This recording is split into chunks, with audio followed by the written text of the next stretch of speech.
Quando a gente fala de colágeno, fibroblastos, né, que sintetizam o colágeno. Você tem o tropocolágeno, que é a menor porção, menor unidade do colágeno. As protofibrilas, que fazem a agregação do tropocolágeno.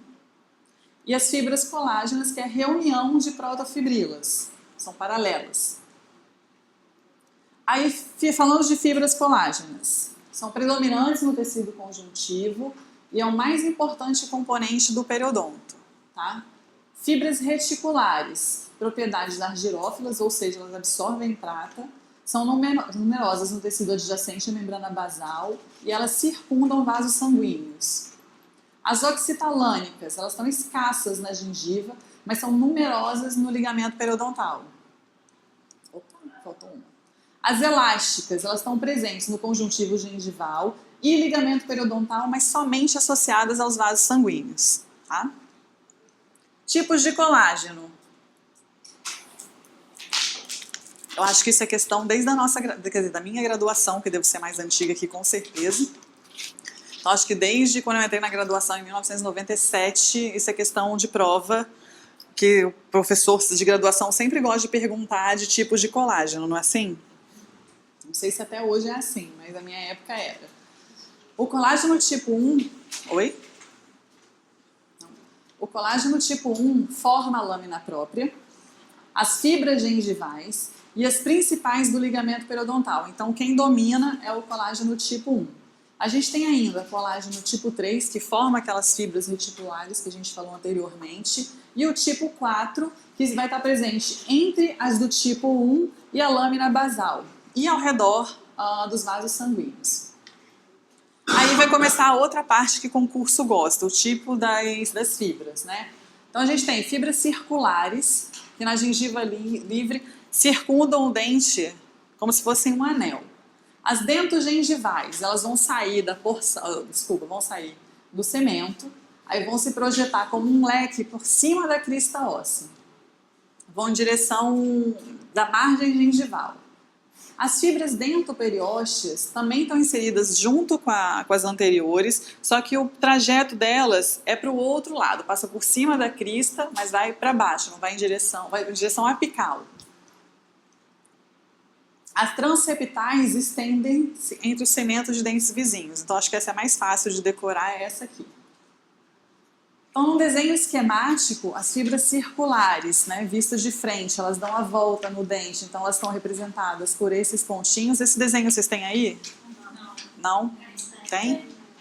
Então, elas estão representadas pelos pontinhos. As dentogengivais, que são essas DGF, elas saem aqui do cemento em forma de leque e vão em direção à margem gengival, elas vão em direção à coroa. Né? As outras, as dentoperiósteas, elas vão para baixo. Mesmo trajeto, saem do mesmo lugar, mesmo trajeto não, saem do mesma origem, mas têm trajetos opostos. E as transeptais estão representadas aqui, um dente desse lado, outro dente do outro, então unem cementos de dentes adjacentes. Eu sei que essa parte é bem cansativa, bem monótona, mas vamos lá que daqui a pouco acaba, passa. Daqui a pouco melhora, quando o negócio for mais clínico, melhora. Inserção conjuntiva, junto com quem que forma o quê? Que forma o quê? E com a medida? Com a medida? E o sulco? Mas ele faz parte do espaço biológico? Muito obrigada. Ai, gente, eu vou sentar e vocês dão uma aula para mim. Inserção conjuntiva, grupos de feixes de fibras colágenas, né, que permitem a inserção da gengiva ao cemento. Então, ela está localizada onde? Entre a última célula do epitélio juncional, então acaba o epitélio juncional, que também faz parte do espaço biológico, e começa a inserção conjuntiva até a primeira célula da crista óssea. Tem sempre a mesma medida. A distância biológica mais constante, ela varia em média de 1 a 1,5 milímetros segundo Linde, tá? Então, é imprescindível que a gente mantenha a integridade tanto da inserção conjuntiva quanto do epitélio juncional para ter saúde periodontal, tá?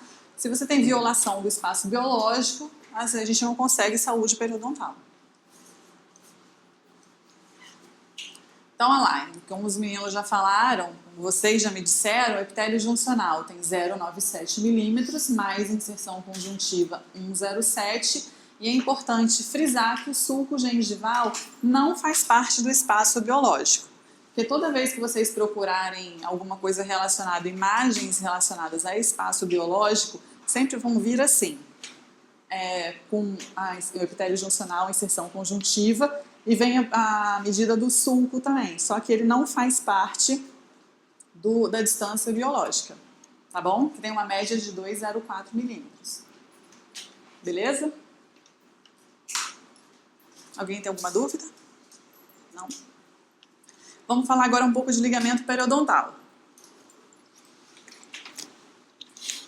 Os queridinhos dos periodontistas e dos ortodontistas.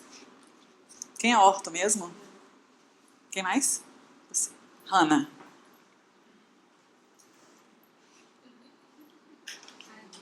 Como? Aline. Não vou conseguir. Eu vou conseguir um dia. Tecido conjuntivo frouxo, muito vascularizado, cheio de célula, que está lá entre os dentes e o osso alveolar propriamente dito, unindo o cemento ao osso, composto por fibras e células. Então ele tem uma forma de ampulheta, também já vi isso cair em concurso. Então ele é mais estreito na porção média dele. Largura, aproximadamente 0,25 milímetros, podendo variar de 0,2 a 0,4. Então ele permite que as forças oclusais sejam dissipadas, né? Não só as oclusais, durante mastigação, elas vão ser distribuídas pelo osso alveolar, tá? Confere mobilidade ao elemento dentário, né? E é determinado pela largura, altura e qualidade do ligamento periodontal. Como é o nome dessa mobilidade fisiológica que o ligamento periodontal confere aos dentes? Aline? Decorei, viu? Alguém lembra? Gonfose? Não era? Gonfose? Gonfose, o nome da mobilidade fisiológica. Que o ligamento periodontal confere ao dentinho. Então, quando a gente fala, outra questão de que concurso gosta muito é essa das fibras. Assim como as dentoperiósteas, as circulares que a gente viu anteriormente, as fibras do ligamento periodontal também estão sempre em evidência em concurso, tá? Então, a gente tem o quê? Fibra da crista alveolar, que elas são essas mais superiores, que unem cemento, logo abaixo da JCE, da junção cemento-esmalte, e vão direcionadas apicalmente, se inserindo na crista. Aí a gente tem as fibras horizontais, que aqui está como HF. Então, eles estão apicalmente ao primeiro grupo de fibras, em ângulo reto, com a superfície do osso. E do dente, né? O longo eixo do dente. Depois vem quem? As oblíquas. Então, as oblíquas, elas estão voltadas para a crista óssea, tá? Não estão para baixo, não, estão para cima. E as apicais, que seguem esse curso mais no ápice, no terço final da raiz, e estão viradinhas para baixo, tá? São as últimas. Outras fibras, além daquelas que a gente acabou de ver, temos outras fibras no ligamento periodontal. As elásticas, estão associadas aos vasos, as oxitalânicas, tá? Que tem a função desconhecida até hoje. As fibras de Sharpey, que são as mais conhecidas do ligamento periodontal, que também é motivo de questão de prova, né? Essas fibras são as fibras que vão desde o cemento até o osso alveolar. E elas estão calcificadas na extremidade. Então essas são as fibras de Sharpey. Do cemento ao osso alveolar propriamente dito. E a diferença das outras fibras é que elas são calcificadas nas extremidades. Células de ligamento, que banca gosta? Célula, tipo de célula. Aí a gente tem fibroblastos, que produzem o quê? Fala, amor. ABP é o quê? Peraí, vamos voltar lá. Ah, você está falando desse aqui? Osso alveolar propriamente dito.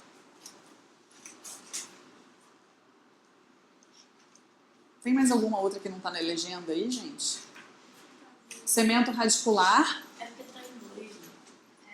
Essa aqui é do cemento radicular e osso alveolar propriamente dito. Tá?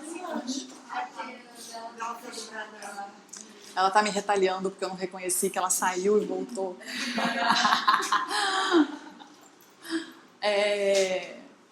Era só isso? Tem mais alguma? Então a gente tem fibroblastos que produzem quem? Osteoblasto que produz o quê? Faz o quê? Produz o quê, gente? Pelo amor de Deus. Osso. Começa com O e termina com SO. Osso. Cementoblasto, osteoclasto que reabsorve o quê? Começa com O e termina com Q. As epiteliais e fibras nervosas. Células do ligamento periodontal ainda. A gente tem os restos epiteliais de Malassez, que são umas ilhotinhas de epitélio que ficam ali no meio do ligamento periodontal. São remanescentes da bainha epitelial de Hertwig. E aí, coisa que banca de concurso gosta. Distâncias, né? Distâncias de 15 a 75 micrômetros, do cemento. Aí, olha lá, questão de decoreba. Preencha a lacuna abaixo e em seguida assinale a alternativa correta. Aí você se pergunta, para que você quer saber na sua vida a distância, né, dos restos epiteliais de Malassez, mas a banca quer, então você tem que saber. Então, os restos epiteliais de Malassez estão situados no ligamento periodontal a distância de quanto do cemento? Então, é mais um número que a banca gosta de perguntar para vocês. Né? Então, como se forma o ligamento periodontal? A partir do conjuntivo do folículo dental, né? Se forma junto com o desenvolvimento da raiz e erupção dos dentes, como eu já havia dito no início da aula. As fibras principais elas vão surgir em associação com a erupção dos dentes. Então, conforme o dente vai erupcionando, a raiz vai acontecendo a rizogênese, você tem a formação do ligamento periodontal. Vamos passar agora para o cemento radicular. Alguém tem alguma dúvida até agora? Não? Hanna? Aline? Cristine? Tudo bem? Tudo ótimo? A odontopediatra, cadê? Fala de novo. Nome? Marina. Ai, pronto, minha aluna de TCC, Marina. Marina, você está me devendo o TCC. O dia que você fizer a aula do online do Aprimore, você já me manda, por favor, o meu e-mail.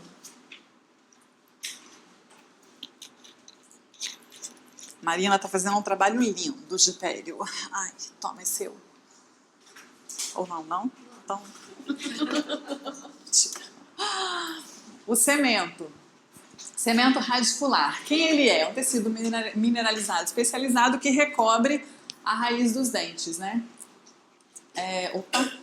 E ocasionalmente pequenas porções da coroa quando ele está por cima do esmalte ali na região de junção do cemento e esmalte.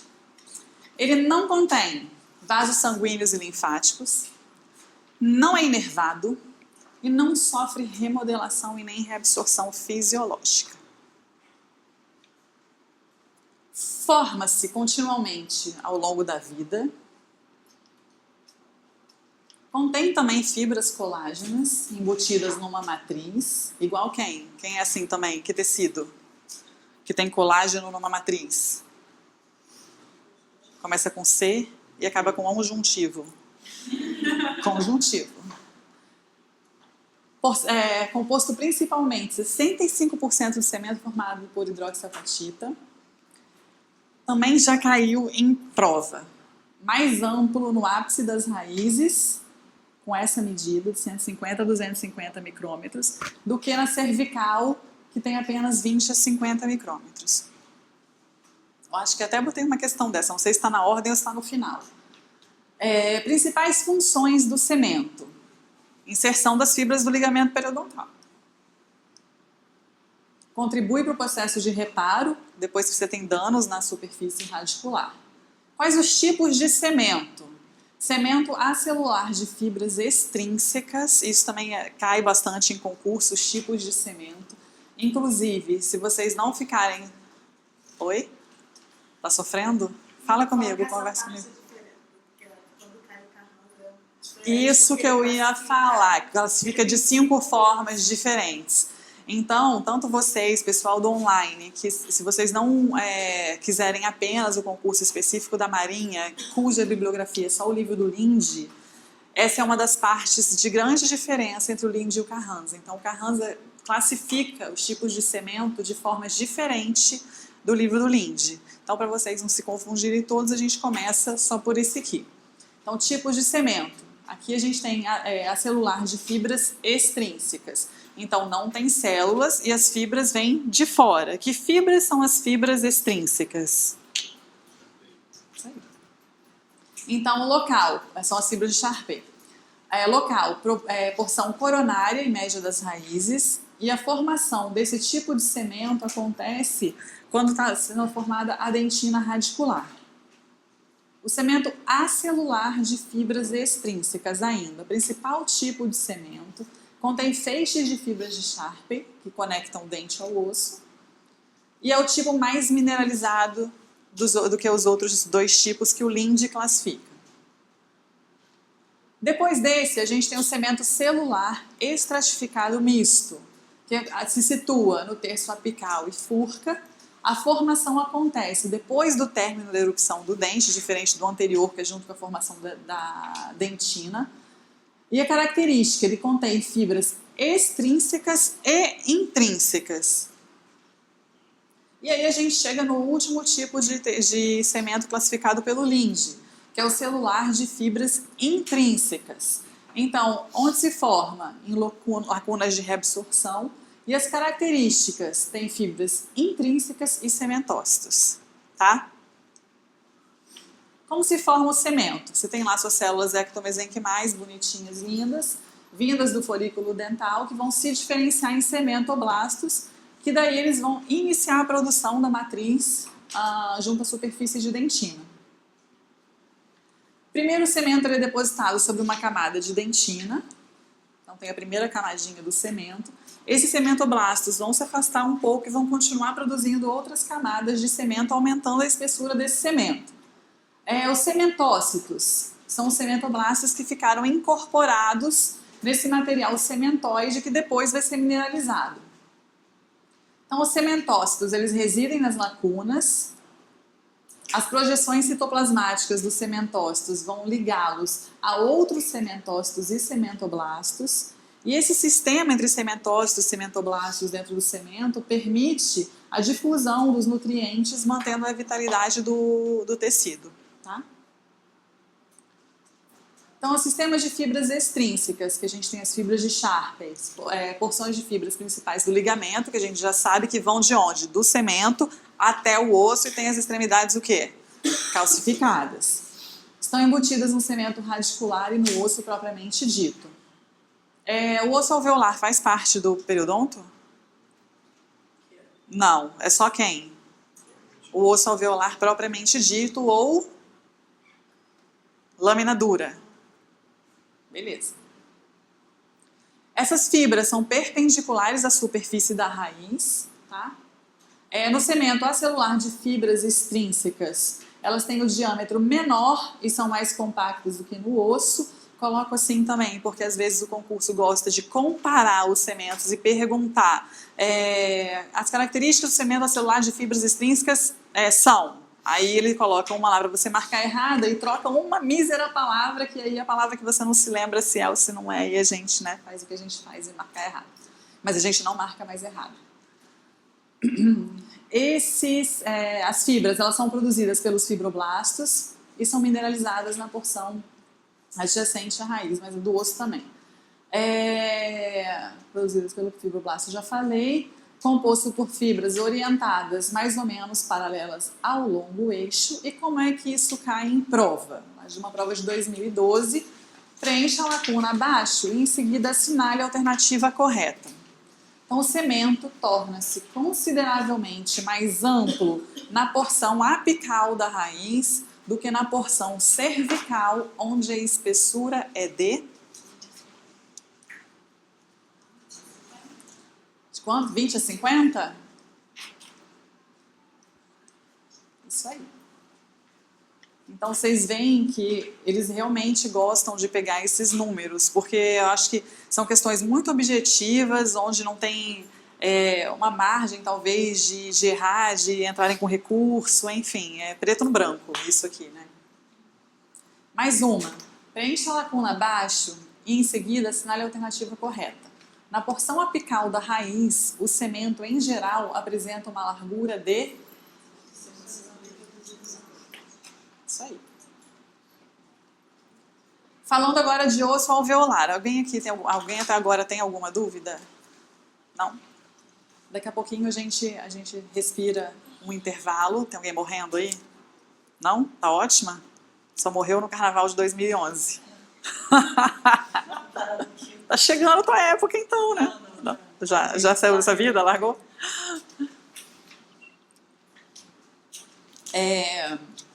O processo alveolar, né, é a parte da maxila e da mandíbula, que formam os alvéolos. Desenvolve-se também junto com a erupção dos dentes, e quando a gente perde os dentes, eles são reabsorvidos, né, por falta de função. É originário, lá, que nem a gente viu no início da aula, por células do folículo dentário, que é o osso alveolar propriamente dito, o que faz parte do periodonto de sustentação.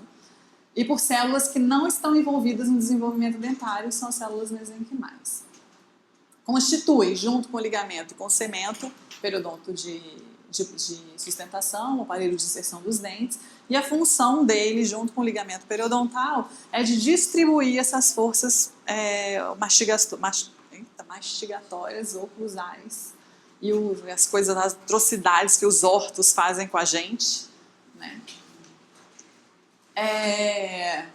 Também já vi questão sobre decência e fenestração cair na prova, então por isso que eu coloquei aí para vocês também.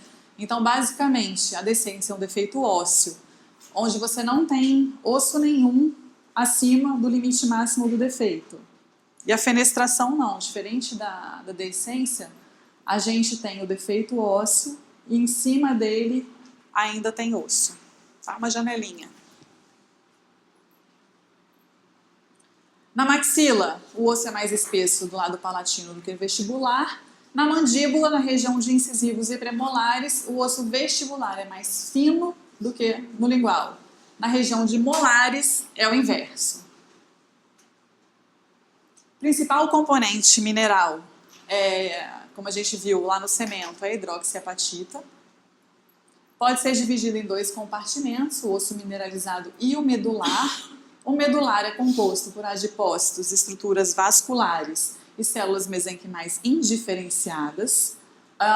O mineralizado ou lamelar é constituinte de lamelas ósseas e aí se subdivide ainda em processo alveolar e osso alveolar propriamente dito, que é o que faz parte do periodonto. No processo alveolar, origem mesenquimal e não é considerado parte do aparelho de inserção. Então, não sei se de repente podem colocar uma pegadinha na prova de vocês, em alguma prova, colocando que o osso do processo alveolar é constituinte, faz parte do periodonto. Não faz. Recobre os alvéolos, estão inseridos as fibras. Tem os canais de Volkmann, que são essas perfurações dentro do osso, por onde passam vasos sanguíneos e linfáticos. E aí eles correm paralelamente. Quem une os canais de Volkmann? Isso aí. Então é uma estrutura, tem a estrutura formada por óstion, né? Que são essas lamelas mineralizadas concêntricas, vão abrigar na região central um vaso sanguíneo. E aí, como o Lucas disse, o sistema de Harvey vai ligar dois canais de Volkmann. Lá nos ósteons, a gente tem os osteócitos na lacuna. A nutrição do osso é mantida pelos vasos sanguíneos presentes nos canais de Harvey e os canais de Volkmann comunicam os canais de Harvey. Como ocorre essa formação óssea? Lá vem os osteoblastos, que formam o osso, como vocês me disseram, produzem a matriz, que é formada por fibras colágenas, glicoproteínas e proteoglicanas, e aí começa a mineralização, né, com depósitos de minerais, formando hidroxiapatita, e os osteócitos são esses osteoblastos que começaram a produzir matriz, começam a mineralizar a matriz, e eles ficam aprisionados dentro da matriz calcificada. Temos também, que o periodontista gosta de periósteo, né, que é o conjuntivo que recobre o osso, Então, a superfície externa do osso é revestida por uma camada de osteoblastos, contém fibras densamente compactadas, e o endósteo, que é semelhante ao periósteo, mas ele está por dentro, ele não recobre o osso. Então, está na superfície interna do osso, no espaço medular. Então, basicamente, essa membrana aqui que está aberta é o periósteo, e por dentro o revestimento é o endósteo. Renovação óssea. Então, acontece constantemente em relação à demanda funcional. Por isso que quando a gente perde um dentinho, essa demanda funcional deixa de existir, tem a reabsorção e não tem nova formação. Então, o osso antigo ele é reabsorvido pelos osteoclastos, como vocês já me disseram, são células gigantes, são originadas dos monócitos, destroem o osso, dentina e cemento. Produzem ácido lático, que dissolve essa matriz mineralizada. Também dissolve a matriz orgânica por enzimas e ação de enzimas e fagocitose. E a gente ainda tem lacuna de Rausch, que é o nome da lacuna de reabsorção na superfície óssea. Então, como é que se chama essa lacuna de reabsorção? Lacuna de Rausch. Então, lá no livro está em itálico, ou seja, a banca gosta de número, porcentagem, nome de célula e itálico. E tabela.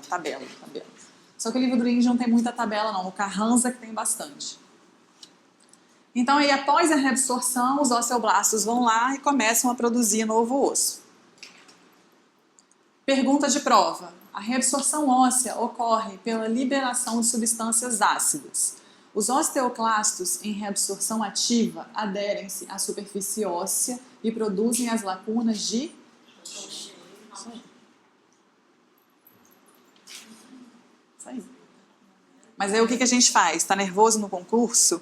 Aí lembra de Harvard. Já ouvi Harvard em algum lugar. E manda um Harvard chip. Aí você fica, né? Não tem isso. Na hora do concurso a gente faz um monte de atrocidade, não é? Faziam. Suprimento sanguíneo do periodonto.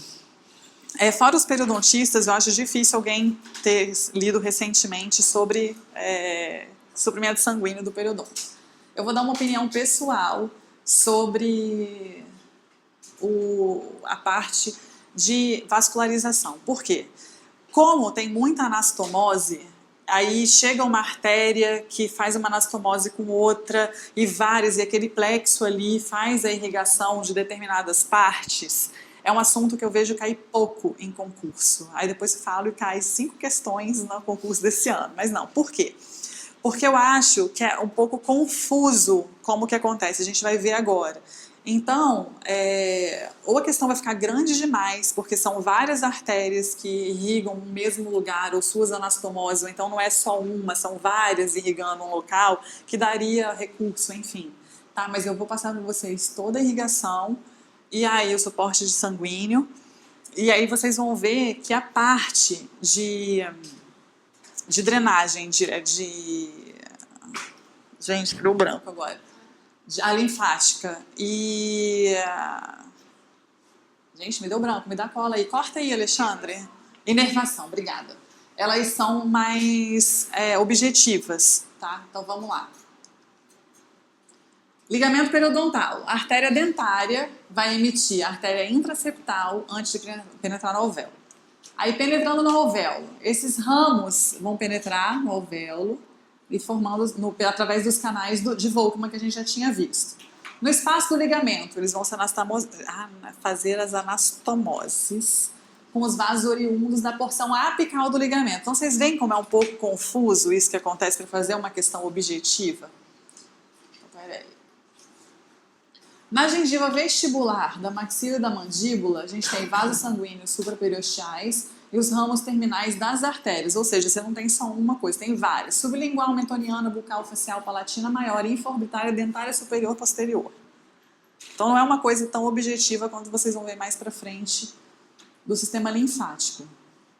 O epitélio juncional, ele é irrigado por um plexo dentro gengival. Aí eu coloquei número aqui, porque vai que pergunta para vocês um número como eles gostam, né? Tem essa espessura de 7 a 40 milímetros o plexo. Gengiva... Oi? Quê? O que eu falei? Falei milímetros? Então corta, Alexandre, peraí. Com a espessura... Então tem que parar. 1, 2, 3. Com a espessura de 7 a 40 micrômetros. Arrasamos. Era só para ver se vocês estavam espertos. Gengiva marginal livre. Então, você tem mais anastomose aí de vasos supraperiosteais com vasos sanguíneos do ligamento e do osso alveolar. Palato, artéria palatina maior. Então, esse é o mais objetivo que a gente tem. Aí a gente vai para o sistema linfático. Por quê? Eu acho que o sistema linfático sempre vale a pena a gente dar uma decorada, uma atenção maior, porque já vi cair bastante concurso, tá? Então, todos os dentes e os tecidos periodontais, eles vão drenar para quem? Nódulos linfáticos submandibulares.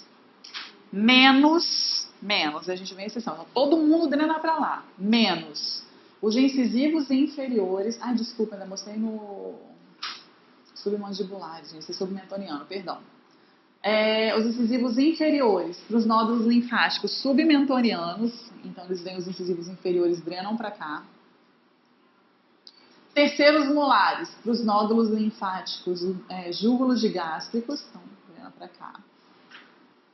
E a gengiva palatina da maxila para os cervicais profundos, tá? Então, questão de prova. Ao exame clínico de um paciente, identificou-se aumento do volume dos nódulos linfáticos júgulos gástricos. Deve suspeitar de infecção localizada onde? Região de terceiro molar. Isso aí. Nervos do periodonto. Então, são os receptores que registram a dor, tato e pressão, por isso que quando a gente está comendo lá feijoado, então um arroz muito bom, tem aquela pedrinha, a gente dá aquela mordida, na hora você sente e suspende aquela mastigação. Tem origem no nervo trigêmeo. A maxila, a gente tem o seguinte, ramos labiais superiores do infraorbitário inervam quem? Gengiva vestibular de incisivos, caninos e premolares superiores. Dentário superior posterior, gengiva vestibular dos molares superiores. Palatino maior, gengiva palatina, isso é mais fácil da gente associar à área de incisivos e é inervado pelo nervo esfenopalatal, tá voltando um S aí, esfenopalatino grande. Sublingual, gengiva lingual inferior. Mentoniano, gengiva vestibular de incisivos e caninos. Nervo bucal, gengiva vestibular de molares. Alveolar inferior, dentes e ligamento periodontal. E observação para vocês aí é que a área de inervação dos nervos bucal e mentoniano se superpõe na região de pré-molares, tá? Então vocês viram aí a diferença de objetividade para fazer uma questão de múltipla escolha abordando a parte vascular e a parte de nervos e sensibilidade, né? Gente, eu tô demais. Nervosa e linfática, isso aí. Como que cai no concurso? 2012, questão. Correlacione as colunas e em seguida assinale a alternativa que apresenta a sequência correta. Aí a gente tem o seguinte, gengiva vestibular de incisivos, caninos e premolares superiores, gengiva vestibular de molares superiores, gengiva palatina e gengiva lingual inferior. E aí vocês têm que correlacionar... já veio a resposta. Droga. Então, quem é inervado pelo nervo sublingual? A gente volta aqui, ó, gengiva lingual inferior. Ramos labiais superiores do infraorbitário. Quem é? De incisivos e premolares inferiores, isso aí. Inervado pelo nervo palatino maior. Palatina. E pelos ramos do nervo dentário superior posterior. Quem ficou faltando? Vestibular de molares superiores, isso aí. Então a sequência correta ficaria 4, 1, 3, 2. Vocês iam marcar e iam acertar. Então é letra B. Só para a gente fazer um intervalinho, que vocês devem estar cansados já, que estão nessa batida da aula do Fábio e agora a minha. Nessa nova edição do LIND, aumentaram a primeira parte que engloba a anatomia do periodonto em 3 capítulos. Que foi o capítulo 2 do rebordo alveolar e dêntulo, o capítulo 3 da mucosa em torno de dentes e implantes, e o capítulo 4 abordando o tecido ósseo. Não vi até agora cair questão nenhuma sobre esses capítulos. Como a matéria de vocês é muito grande, a gente vai pular para os capítulos que realmente caem nas provas. Só que eu fiz um resumo e deixei na apostila para vocês, se não me engano, tá impresso aí, não tá? Tá. Então, assim, como existem outros, esses nunca foram abordados e existem outros assuntos, então eu vou priorizar os outros, deixei a parte escrita aí para vocês, para dar uma folheada, e aí a gente continua agora com a epidemiologia das doenças periodontais na quinta edição só. Só tem na quinta edição. Foi na edição mais recente. É um capítulo do Maurício Araújo, de rebordo alveolar e dentro, enfim. Não são capítulos difíceis, não. São pequenos, mas assim, nunca caiu.